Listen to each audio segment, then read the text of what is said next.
La próxima semana, y recordar que esta semana el laboratorio tiene su prueba de acumulación que se acumula en su prueba de la próxima semana. Miembro superior.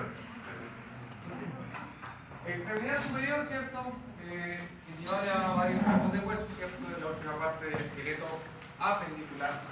La que vamos a ver, vamos a relacionar muchos músculos que hemos visto ya de la parte abdominal y de la parte torácica, especialmente torácica. Y vamos a partir con el primer bloque, ¿cierto? Que es la clavícula. ¿Por qué es tan importante la clavícula? ¿Alguien sabe? Porque protege la yugular. No, la aorta. No, la aorta, no. Protege la aorta. Una arteria o vena importante O sea, la aorta que gira acá abajo, baja, está protegida por un hueso que está acá arriba. No, la yugular. La yugular, ¿cierto? Que nos meten un machetazo en el cuello y muere enseguida. ¿Sí? ¿Por qué es importante? Porque la clavícula es un hueso que va a proteger, ¿cierto? Una arteria importante que es la arteria subclavia, ¿cierto? El nombre lo dice, ¿cierto? Abajo la clavícula. Tiene dos extremos, un extremo abdominal, ¿cierto? Donde forma una de las 5 articulaciones del hombro, y tenemos un extremo external. ¿Qué extremo articula con el esternón? External. Ahí se forma una articulación sinovial y acá se forma otra articulación sinovial, ¿cierto? Si quieren ir más específico, tenemos articulación silla de montar y articulación plana por este lado. Vamos a tener ciertas estructuras que vamos a ver, en este caso la clavícula. En este caso tenemos el cuerpo, ¿cierto? Además de sus extremos, con la cara superior, pero por la cara inferior se nos agregan ciertas cosas. ¿Cuáles son importantes? Uno, este surco, que se forma a la altura del cuerpo con la cara inferior, donde pasa, en este caso, el músculo superior. Muy bien. Y estas dos estructuras, una pequeña línea y un pequeño tubérculo.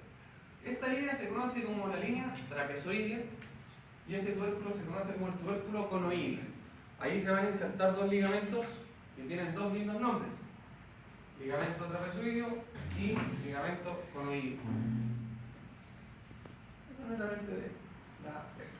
Y claramente tienen dos carillas articulares.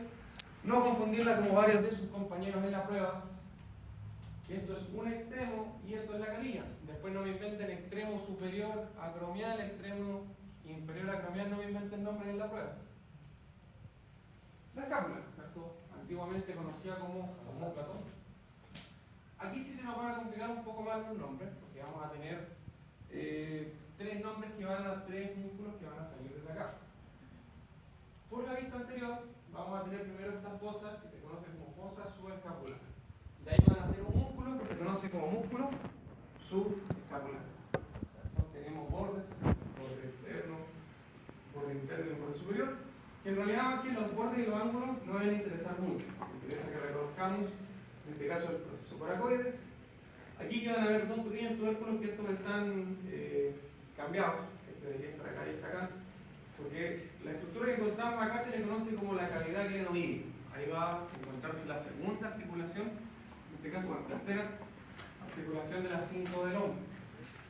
Donde todo lo que está superior, en este caso a la glenoide, se va a llamar supra. Entonces aquí vamos a tener un tubérculo que se llama tubérculo supraglenoideo.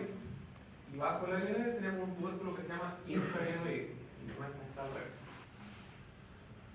Si yo invierto esto, o veo una vista posterior, encuentro principalmente esta estructura que me divide en dos fosas, la cara posterior de las cámaras, que es esta espina, que es la espina de las cámaras. Y al terminar su recorrido final pasa a llamarse esta estructura acromio, ¿cierto? Ahí con el acromio se articula ¿qué cosa? La clavícula. Bien. ¿Y aquí se nos forman dos fosas? Fosa supraespinosa y fosa infraespinosa. ¿Qué músculos creen que van a salir de la fosa supra e infraespinosa? ¿Cómo creen que se van a llamar los músculos que salen de la fosa supraespinosa e infraespinosa? Músculo supraespinoso, infraespinoso.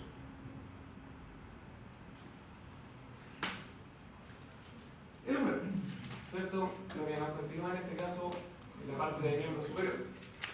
Al igual que en este caso el fémur, son los huesos más largos que tenemos, ¿cierto? Y aquí les coloqué ciertas cosas que me interesa que sepamos. En este caso por la cara posterior no tenemos muchas cosas, pero sí podemos diferenciar por la cara posterior. Bueno, bien, vemos la cabeza, el cuello. Vamos a ver este trocánter que se le conoce como el trocánter mayor, ¿cierto? El más grande que está por la vista anterior. Y ahí se ve el trocánter menor. Aquí lo alcanzamos a ver en esta. Trocánter mayor, trocánter menor. ¿Qué vamos a tener por la vista anterior? En el fémur aquí tenemos una línea imaginaria que se llama línea intervertebral.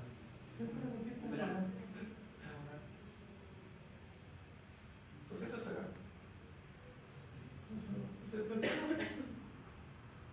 No se ocupó el fémur. Segundo. Se mandó el PPT que está con el PPT. ¿Dudas de los otros dos huesos anteriores? Y trocánter y me dije por qué trocánter. Ya entendí. Profe, Espera, dame un segundo. Omitan toda esta diapositiva, por favor. oiga, profe, Dígame. ¿hay alguna diferencia de la escápula derecha con la izquierda? ¿O solo igual? No. Sí pueden haber diferencias. Claro. Omitan esta. La vamos a. Lo voy a reenviar enseguida. Hay una pequeña confusión. Se combinaron los PPT. Voy a reenviarlo enseguida. Un segundo. ¿Qué diferencias podemos encontrar entre una escápula y otra? ¿Quién tiene una idea? Porte.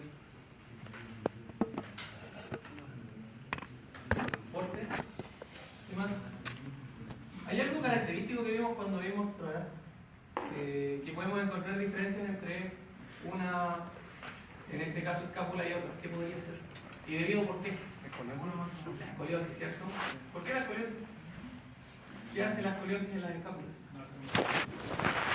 ¿Emoción? ¿Qué más?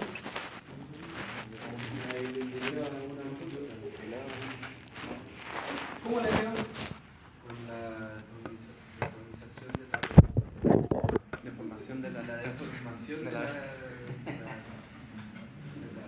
columna.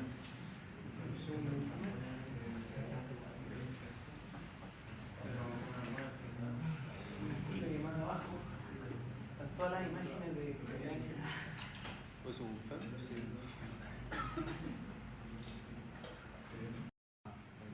Cambia la cosa. Ahora sí, el húmero. Pido disculpas por eso. No se preocupe. En el húmero van a haber libros como el Pro argentino, el Prometheus o el Grey, que va a haber estas estructuras de acá se llaman tubérculos, pero antiguamente se les llamaba como trocántil o trocante, la traducción del latín al español. Por lo cual, si ustedes ven en los libros estos nombres como trocánter, lo cambian a tubérculo, que es el nombre que se toma. Por la lista anterior, que le encontramos acá, encontramos tubérculo menor, tubérculo mayor. ¿Qué voy a encontrar entre los tubérculos? Este pequeño surco, que es muy importante porque ahí va a pasar uno de los tendones del bíceps braquial. ¿Cómo creen que se va a llamar el surco que está entre los tubérculos? Intertubercular. Intertubercular, ¿cierto? Por ahí pasa, en este caso, el tendón. Ahí va hacia arriba y llega hacia el tubérculo. Tenemos la cabeza del húmero y el cuello. ¿Qué más va a ser importante y cómo yo puedo diferenciar en este caso si estoy viendo hacia medial o hacia lateral sin tener que ver de la mitad hacia arriba del húmero? ¿Qué creen que puede ser un factor que nos indique qué es medial y qué es lateral? La cabeza. Lo estamos viendo de aquí para arriba. Aquí arriba está el pinaco. Solamente viendo esto. Las crestas de los tubérculos. Hay unas pequeñas estructuras acá que nos ayudan. Están sobre los cóndilos.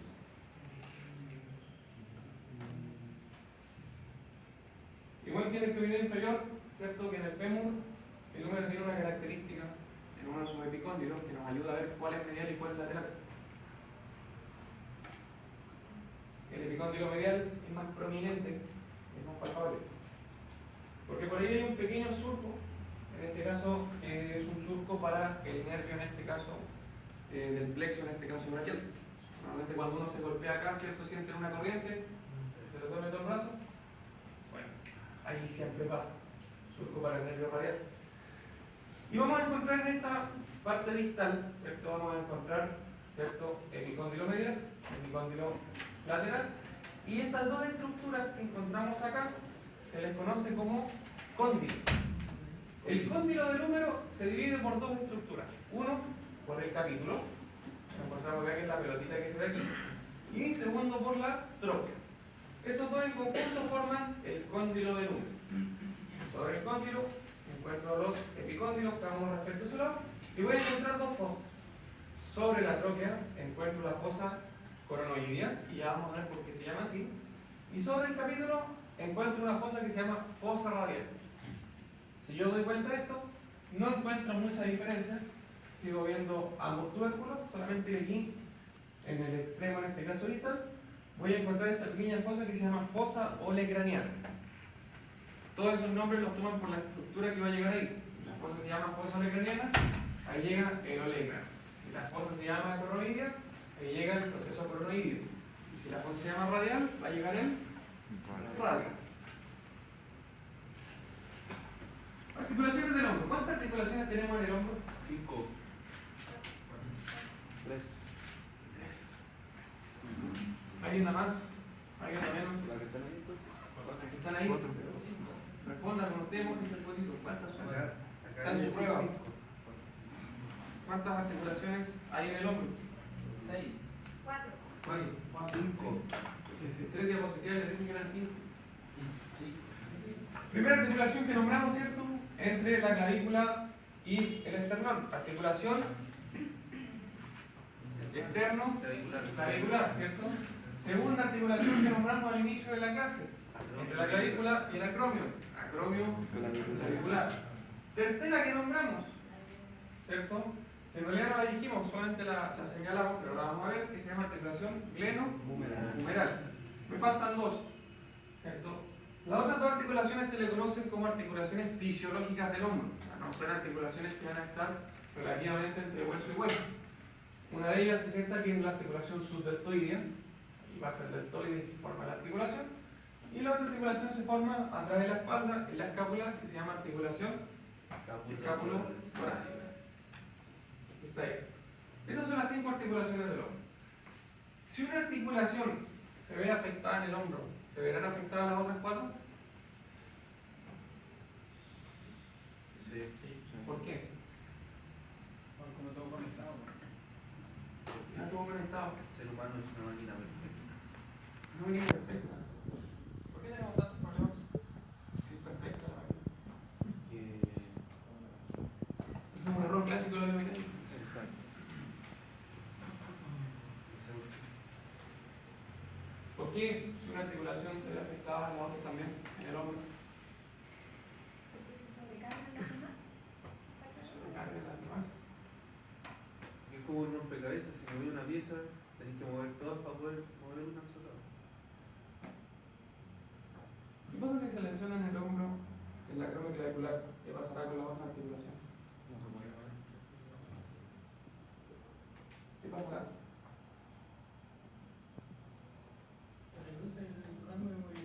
Sí, la articulación netamente en sí afectada, pero ¿qué pasa con las otras 4? ¿Se verán afectadas? Sí, no, ¿por qué?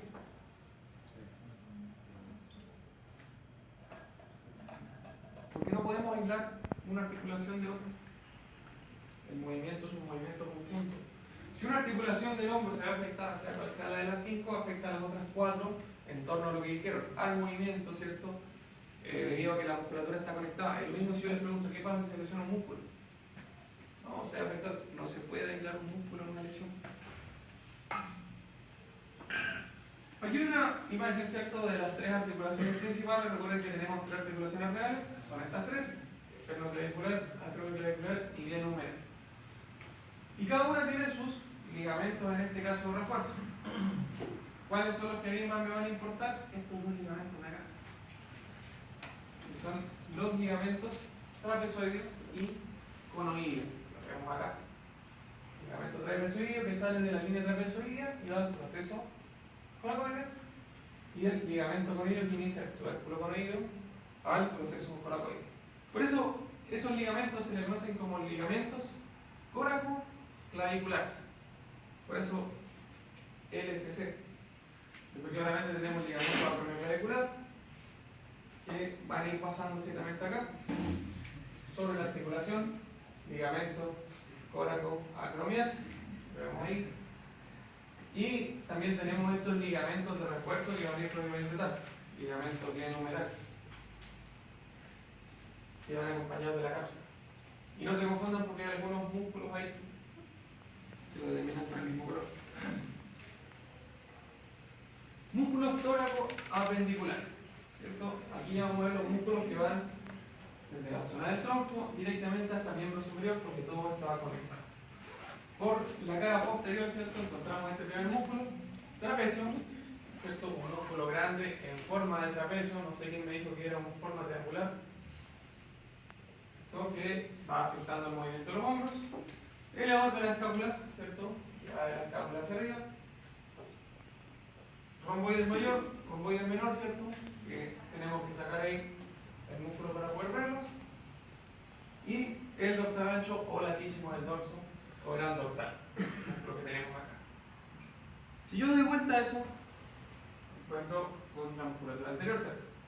Pectoral mayor, pectoral menor, subclavio y cerrado anterior. Músculos tóraco-apendiculares. Todos estos músculos tienen una acción cuando yo hago un movimiento de la extremidad superior, sea cual sea. Hay músculos que son antivibratorios, músculos que se van a mover acompañando el movimiento, y músculos que van a hacer principalmente su acción cinética. Aquí sí es lo más importante, con lo que habíamos nombrado al inicio. Aquí vamos a ver 4 músculos. Yo les voy a preguntar qué son los músculos del manguito rotador. ¿Cuáles son? Yo les nombré 3 al inicio. Supraespinoso, Infraespinoso ya, y redondo menor ya, y redondo mayor. no. No. Iba bien hasta los primeros 3. Subescapular era lo que le faltaba. Nosotros tenemos 4, ¿cierto? Supraespinoso, que va a salir de la fosa supraespinosa, lo vemos ahí.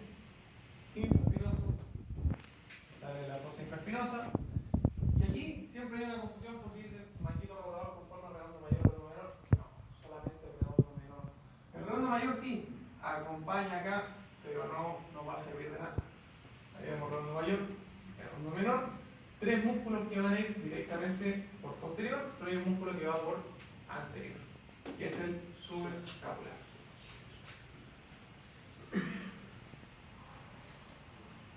¿Cuáles son los 4 músculos del manguito rotador? Subescapular, supraespinoso, infraespinoso y redondo. No, muy bien. Después vamos a los músculos del compartimento braquial o del brazo, ¿cierto? Donde vamos a tener 4 músculos principalmente, ¿cierto?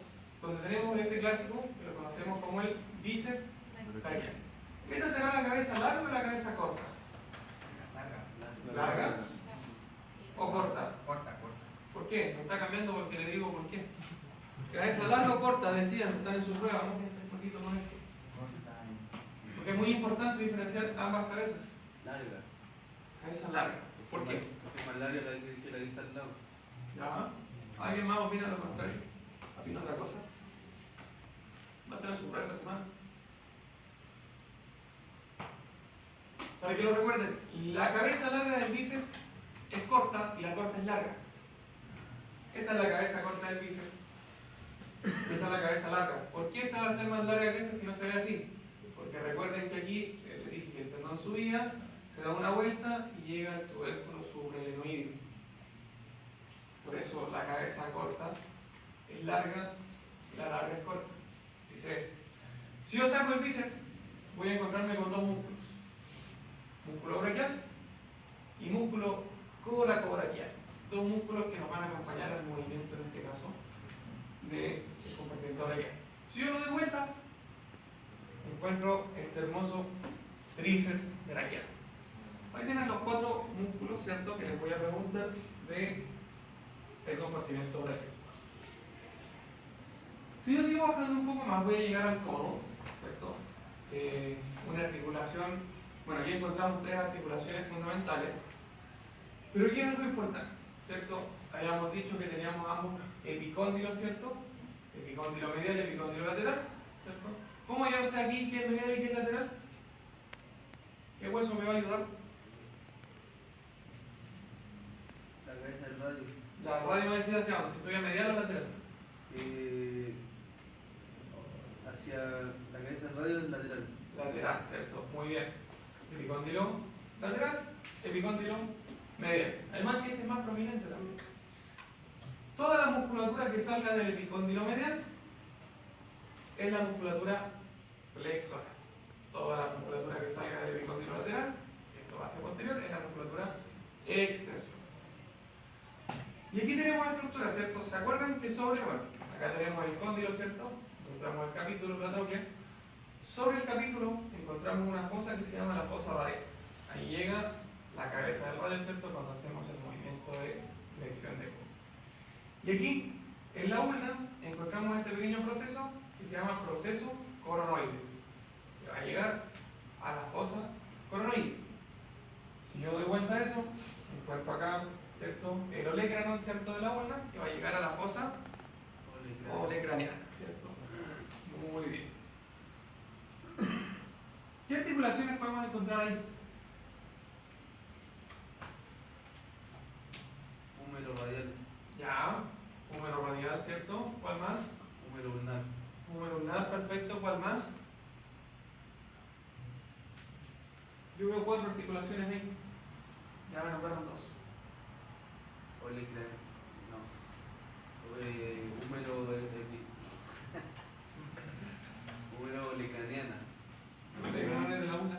¿Ah? El olecrano es de la ulna. Ah, sí. Radio ulnar, ¿cierto? Tenemos 2. Radio ulnar proximal y acá alcanzamos a ver la radio ulnar media. Muy bien. ¿Cierto? Ahí podemos ver más la articulación radio ulnar media, radio ulnar proximal y radio ulnar distal. ¿Cierto? Al igual que en el extremidad inferior, ¿cierto? Teníamos la articulación fíbulo tibial o tibio fibular, proximal, media y distal. Miología del antebrazo. En la miología del antebrazo, aquí podemos llegar a confundirnos porque parte de la musculatura que va del epicóndilo lateral se confunde un poco con la del epicóndilo medial. Aquí tenemos musculatura que más compromete la parte, en este caso extensora, y aquí tenemos la parte flexora. Y partimos con un músculo, ¿cierto? Nosotros tenemos por la parte anterior 2 músculos que son pronadores. Aquí encontramos el primer músculo que se conoce como el pronador redondo. Y después yo voy a seguir así. Si veíamos la región anterior, ¿qué músculos encuentro por la región anterior que se originan desde el epicóndilo medial? ¿Son flexores o extensores? Extensores. Flexores. Ahí está la vez. Y el primero se llama flexor y va por el lado del radio. Entonces se llama músculo flexor radial y llega hasta el carpo, ¿cierto? Músculo flexor radial del carpo. Y si tengo un flexor radial, ¿cierto? También tengo un flexor ulnar, ¿cierto? Que en los libros lo van a encontrar como un cubital. Flexor ulnar. Y entre medio de esos dos encuentro este pequeño músculo que se conoce como el palmar largo. No todas las personas tienen este músculo, un músculo que puede ser inconstante. Normalmente hacemos así y ahí podemos ver el tendón del palmar largo. Saco esa musculatura. ¿Ve? Tenemos un ejemplo, no lo tiene su compañera. Sacamos el primer plano muscular. Aquí voy a alcanzar a ver todavía parte de la musculatura de la zona posterior, ¿cierto? Aquí el pronador, acá el supinador. Y encuentro este músculo grande que es un flexor superficial y va hacia los dedos. Entonces se va a llamar músculo flexor, lo que estamos en la cara anterior. Esta es la parte superficial de los dedos. Y si tenemos un flexor superficial, también tenemos un flexor profundo. Lo saqué, ¿cierto? Y aquí veo este músculo que es el flexor profundo de los dedos, que va acompañado de este músculo, en este caso, que es el flexor largo del pulgar. ¿Y por qué lo cortamos? Porque es para poder ver este músculo acá, que tiene una forma cuadrada y genera un movimiento de pronación. Entonces ese músculo se va a llamar pronador cuadrado, ¿cierto? Bien. Bueno, aquí, acompañando la imagen, nos vemos acá, ¿cierto? Si tenemos músculos pronadores, tenemos que tener la acción contraria, supinador, y aquí encontramos el músculo supinador. En este caso no lo llegamos a ver en la otra imagen. Muy bueno. Estamos viendo ahora la vista posterior. ¿Qué es la musculatura? Extensora del carpo, ¿cierto? Muy bien. Partimos con este primer músculo, que es el ancor. Músculo que encontramos acá. Y los músculos extensores acá toman el mismo nombre que los músculos flexores. Entonces, vamos a partir principalmente, en este caso, de más lateral posible, ¿cierto? Encontramos el músculo brachioradial. ¿Por qué creen que se llama brachioradial? ¿De qué región vendrá ese músculo? De la región brachial, ¿cierto? Y va a llegar hacia el radio. Seguido de eso encontramos músculos que va en este caso el músculo extensor, ¿cierto? Va por la zona del radio, entonces se va a llamar extensor radial largo, porque aquí tenemos dos músculos extensores radiales, largo del carpo, y lo acompaña este músculo pequeñito que sería el extensor radial corto del carpo, ¿cierto? Aquí lo podemos diferenciar entre largo y corto porque el largo parte de acá, siempre acompañando al brachio radial, y el corto está al lado. Si tenemos un flexor superficial y profundo de los dedos, también voy a tener un extensor de los dedos. No un extensor común, solamente extensor de los dedos. Van a ver el libro donde va a salir común. Se van a ver acompañados de este pequeño músculo que es el extensor del dedo meñique. Y si tenemos un extensor radial, también tenemos un extensor ulnar del carpo, ¿cierto? Ahí normalmente siempre vamos a relacionar el extensor ulnar con el flexor ulnar del carpo. Saco esa musculatura, me voy a la musculatura del segundo plano. Aquí ya vemos en sí, en este caso al músculo supinador, ¿cierto? Lo podemos ver desde la vista anterior como de la vista posterior, pero es propio tal del segundo plano de qué músculo, de qué compartimento, compartimento anterolateral posterior. Si yo bajo un poco más del supinador, voy a encontrar ciertos músculos. Músculo abductor largo del pulgar. Es un músculo que va a partir de acá y va por este lado, y como es abductor, me tiene que ayudar a hacer esto, va por acá. Músculo abductor largo del pulgar.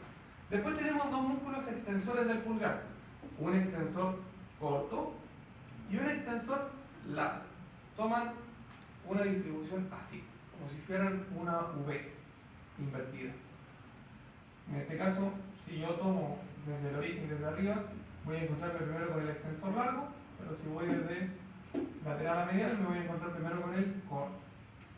Entonces tenemos abductor largo del pulgar, extensor corto del pulgar, extensor largo del pulgar, y el último, que está un poco más escondido, el extensor del dedo índice. Esos son los 5 músculos que encontramos en el compartimento anterolateral posterior. ¿Cómo? ¿Puede retroceder el extensor del índice? Está más escondido. Acá. Está como a la altura media.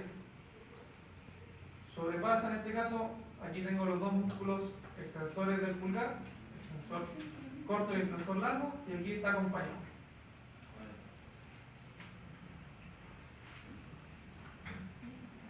Después vamos a la osteoartrología, ¿cierto? Aquí tenemos los huesos que son los huesos carpianos, ¿cierto? Que son 8. El escafoides, que es el que más van a ver. ¿Por qué creen que el escafoides es el primer hueso del casco y uno de los más importantes? ¿Qué ocurrirá en ese hueso? La articulación. ¿Cuál?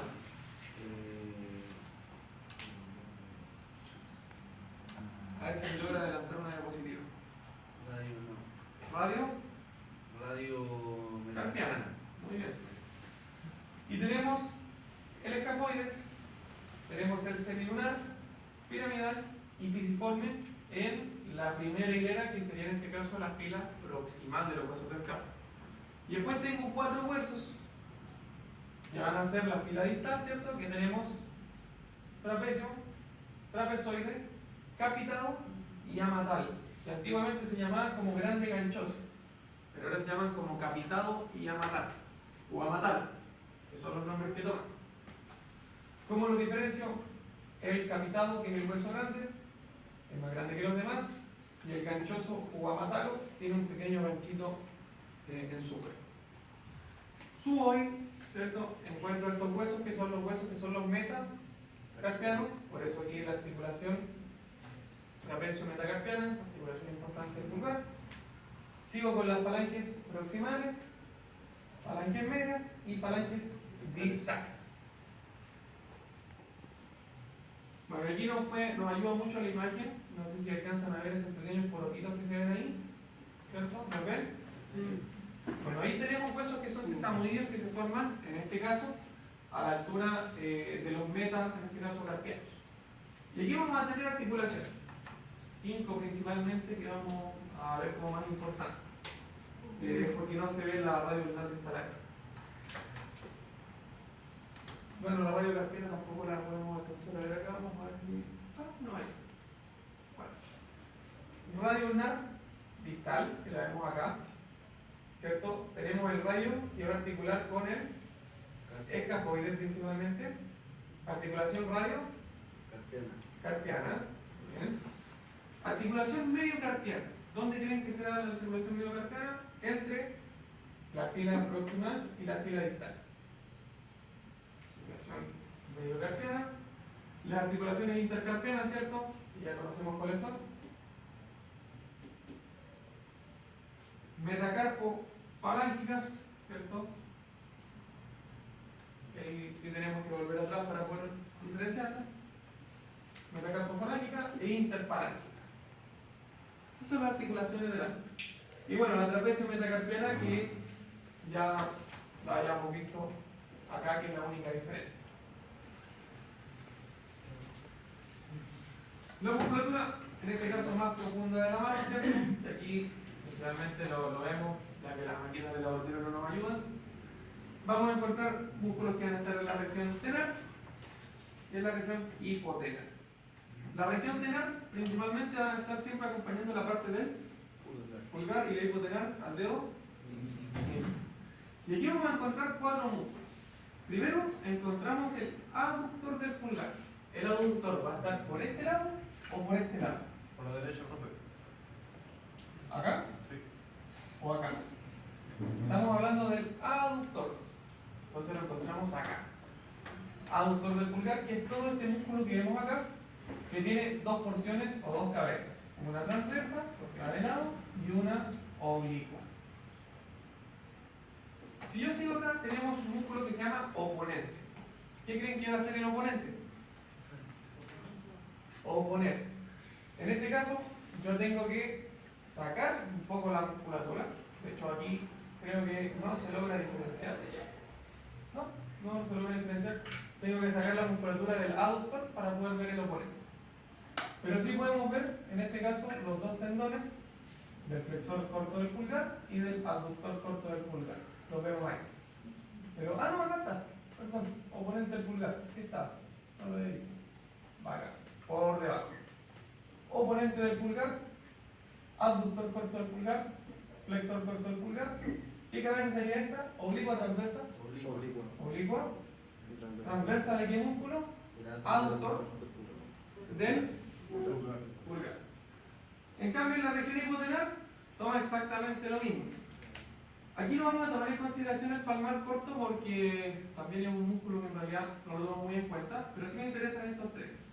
El abductor del meñique, que vemos ahí que está cortado, el flexor del meñique, porque si yo no corto estos músculos, no lo puedo diferenciar este músculo que es el oponente del meñique.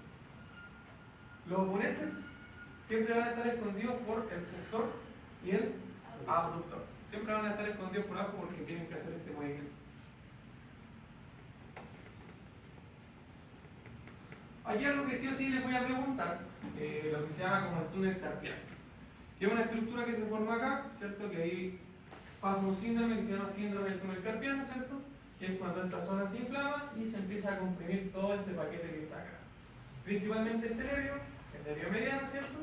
Y ciertos tendones. Tendón del flexor superficial de los dedos, tendón del flexor profundo de los dedos y tendón del flexor largo del pulgar. Entonces, yo le pregunto, y bueno, el nervio mediano que ya lo nombramos. Yo le pregunto en la prueba cuál de las siguientes estructuras se ve comprometida en un síndrome de túnel carpiano o en una compresión del canal del carpo. Tienen 4 alternativas. Y a eso le vamos a agregar la inervación de la mano. Donde aquí van a ver regiones, ¿cierto? Yo les voy a preguntar con imagen qué región está inervada de la mano. Son solamente 3 nervios. No se los voy a preguntar en el recorrido, pero sí se los voy a preguntar en el final. ¿Dónde? ¿Cierto? Aquí tenemos por la visión palmar o dorsal. Dorsal, ¿cierto? A la uña. Y luego la visión palmar. En este caso, el quinto dedo se ve inervado por el nervio ulnar, ¿cierto? Ahí dice cubital, pero se conoce aquí como ulnar. Y la mitad del cuarto dedo, tanto por la vista palmar como la vista dorsal. Por la vista dorsal tenemos la inervación del nervio radial, que toma todo el dorso hasta la mitad, en este caso de los dedos. Si no doy vuelta, principalmente parte de la región penar y el resto, en este caso son el final de los dedos y la región palmar casi completa, por el nervio mediano. Nervio mediano, nervio ulnar, nervio radial. Esos son los territorios. Profe, Dígame. ¿es mejor decirle territorio o nervio ulnar que cubital? ¿Es mejor? ¿O es correcto? Es más correcto ulnar que cubital, porque cubital refiere al hueso del codo, y ya vimos que en el codo tenemos 3 huesos. Por eso, ulnar. ¿Listo? Qué sencilla esta anatomía. ¿Se pueden retirar?